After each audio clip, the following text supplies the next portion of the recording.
नमस्ते दोस्तों, आप लोगों का बहुत बहुत स्वागत है मेरे चैनल पर। दोस्तों, आज का टॉपिक है ट्रांजिस्टर। जैसे कि आप सभी जानते हैं, एक इलेक्ट्रॉनिक सर्किट बोर्ड में ट्रांजिस्टर का क्या रोल है। तो जैसे कि एक ट्रांजिस्टर के बिना कोई भी सर्किट बोर्ड पूरा नहीं होता है, तो जब भी एक इलेक्ट्रॉनिक सर्किट बोर्ड हमारे पास रिपेयरिंग के लिए आता है तो उस सर्किट बोर्ड में ज़रूर एक ट्रांजिस्टर होगा। और अगर उस ट्रांजिस्टर को हमें चेक करना पड़ा तो कैसे करेंगे? क्या हम उस ट्रांजिस्टर को सर्किट बोर्ड से निकाल के चेक करेंगे या उस ट्रांजिस्टर को सर्किट बोर्ड में रख के ही चेक करेंगे? तो दोस्तों, आज हम इन दोनों तरीकों को जानेंगे कि एक ट्रांजिस्टर को सर्किट बोर्ड में कैसे चेक किया जाता है और एक ट्रांजिस्टर को सर्किट बोर्ड से बाहर निकाल के कैसे चेक किया जाता है। तो सबसे पहले हम जानते हैं कि ट्रांजिस्टर दो प्रकार का होता है। एक ट्रांजिस्टर एनपीएन होता है और दूसरा ट्रांजिस्टर पीएनपी होता है। ट्रांजिस्टर का 3 टर्मिनल होता है, एमिटर, बेस, कलेक्टर। एनपीएन का मतलब होता है निगेटिव, पॉजिटिव, निगेटिव, और पीएनपी का मतलब होता है positive, negative, positive. NPN transistor को ज़्यादातर निगेटिव सप्लाई के लिए यूज किया जाता है और पीएनपी ट्रांजिस्टर को ज़्यादातर पॉजिटिव सप्लाई के लिए यूज किया जाता है।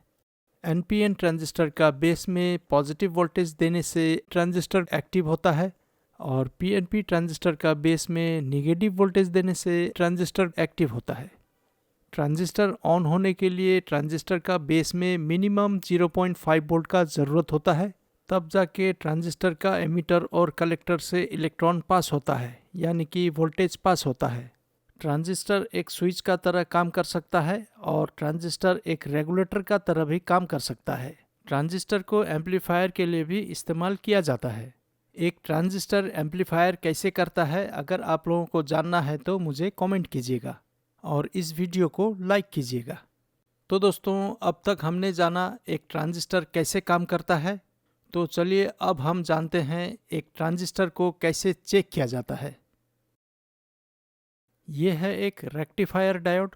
इस रेक्टिफायर डायोड का मदद से एक ट्रांजिस्टर कैसे चेक किया जाता है इसे समझेंगे।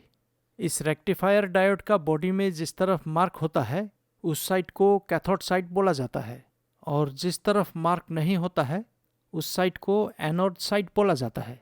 इस रेक्टिफायर डायोड का साइन ऐसा होता है और इस रेक्टिफायर डायोड से सिर्फ एक डायरेक्शन में करंट पास होता है, जैसे कि हम एक मल्टीमीटर से भी देख सकते हैं। जब हम एक रेक्टिफायर डायोड को चेक करते हैं तब रेक्टिफायर का दोनों तरफ रीडिंग नहीं दिखाता है, डायोड का सिर्फ एक ही तरफ रीडिंग दिखाता है, जैसे कि आप लोग यहाँ देख पा रहे हैं। जब हम एक रेक्टिफायर डायोड को चेक करते हैं, मल्टीमीटर का ब्लैक कॉर्ड को डायोड का एनोड पॉइंट में रखते हैं और जब रेड कॉर्ड को कैथोड पॉइंट में रखा जाता है तो मल्टीमीटर में किसी भी तरह का रीडिंग नहीं दिखाता है। अगर रीडिंग दिखाता है तो डायोड को खराब माना जाता है।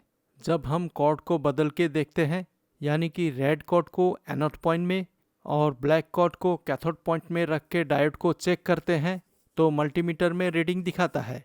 अगर मल्टीमीटर में किसी भी तरह का रीडिंग नहीं है और मल्टीमीटर में कॉन्टिन्यूटी दिखाता है तो डायोड को खराब माना जाता है।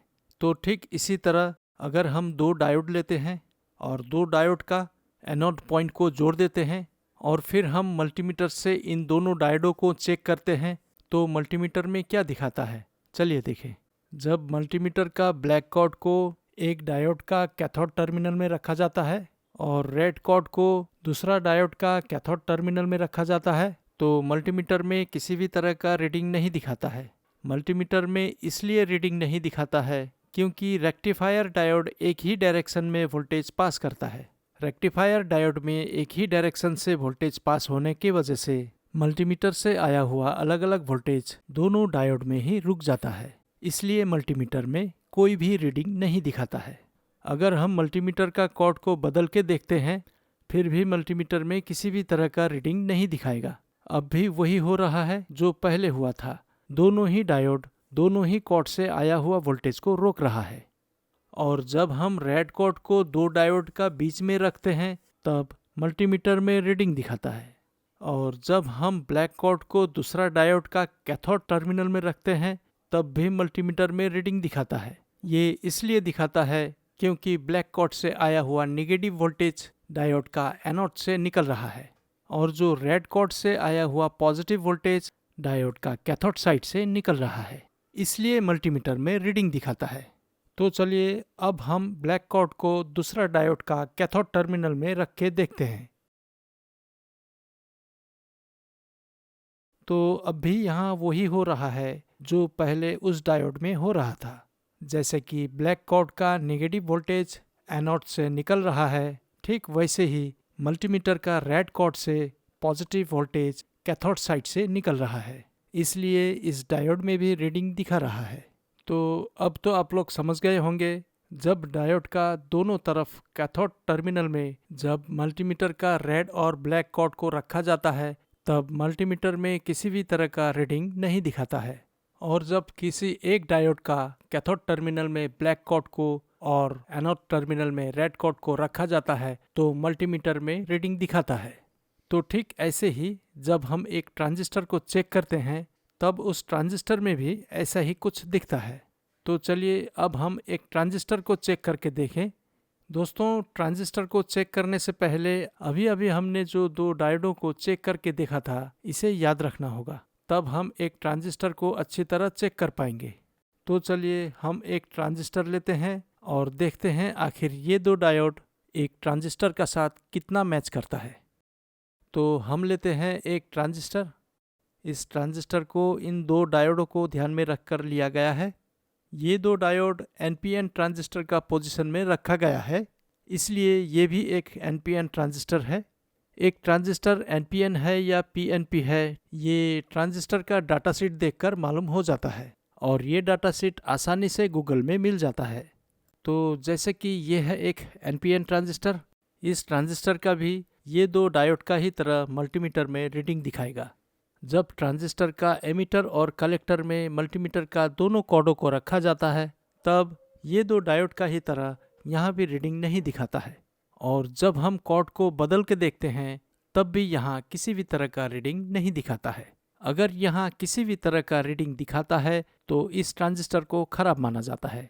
और जब हम ट्रांजिस्टर का बेस में रेड कॉर्ड रखते हैं और एमीटर में ब्लैक कॉर्ड रखते हैं, तब वहाँ रीडिंग दिखाता है। इसका मतलब यह है कि ये ट्रांजिस्टर ठीक है। अगर यहाँ रीडिंग दिखाता नहीं है या कॉन्टिन्यूटी दिखाता है तो इस ट्रांजिस्टर को खराब माना जाता है। और ठीक ऐसे ही ब्लैक कॉर्ड को जब हम कलेक्टर में रखते हैं तब यहाँ रीडिंग दिखाएगा। अगर यहाँ रीडिंग नहीं दिखाता है या कॉन्टिन्यूटी दिखाता है तब इस ट्रांजिस्टर को खराब माना जाएगा। अब हम एक पीएनपी ट्रांजिस्टर कैसे चेक किया जाता है इसे जानेंगे। इसे जानने के लिए हमें ये दो डायोड को पलटना होगा। जब हम ये दो डायोड को पलटते हैं तब ये दो डायोड का बीच में जहाँ दो डायोड का कैथोड जुड़ा हुआ है वहाँ पर मल्टीमीटर का ब्लैक कॉर्ड को रखना होगा, और जहाँ दो एनोड टर्मिनल है वहाँ पर मल्टीमीटर का रेड कॉर्ड को रखना होगा। तो ठीक इसी तरह एक पीएनपी ट्रांजिस्टर को भी चेक करना होता है। पीएनपी ट्रांजिस्टर को भी वैसे ही चेक किया जाता है जैसे एनपीएन ट्रांजिस्टर को चेक किया जाता है। इस पीएनपी ट्रांजिस्टर का भी एमीटर और कलेक्टर में किसी भी तरह का कॉन्टिन्यूटी या रीडिंग नहीं दिखाता है। अगर एमीटर और कलेक्टर में रीडिंग या कॉन्टिन्यूटी दिखाता है तो ट्रांजिस्टर को खराब माना जाता है। इस ट्रांजिस्टर में रीडिंग तब दिखाएगा जब इस ट्रांजिस्टर का बेस में मल्टीमीटर का ब्लैक कॉर्ड को रख के रेड कॉर्ड से एमीटर और कलेक्टर में देखा जाता है। अगर एमीटर और कलेक्टर में रीडिंग नहीं दिखाता है या कॉन्टिन्यूटी दिखाता है तब ट्रांजिस्टर को खराब माना जाता है।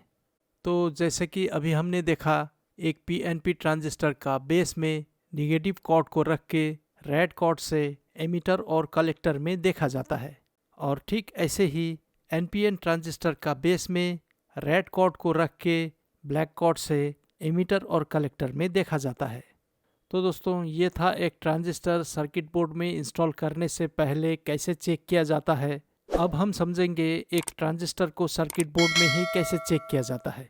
एक ट्रांजिस्टर को सर्किट बोर्ड में चेक करने के लिए ट्रांजिस्टर का बेस टर्मिनल को ओपन करना होगा। ओपन यानी कि डिस्कनेक्ट करना होगा। उसका बाद ट्रांजिस्टर का एमीटर या कलेक्टर में से कोई एक टर्मिनल को ओपन करना होगा, यानी कि सर्किट बोर्ड से डिस्कनेक्ट करना होगा।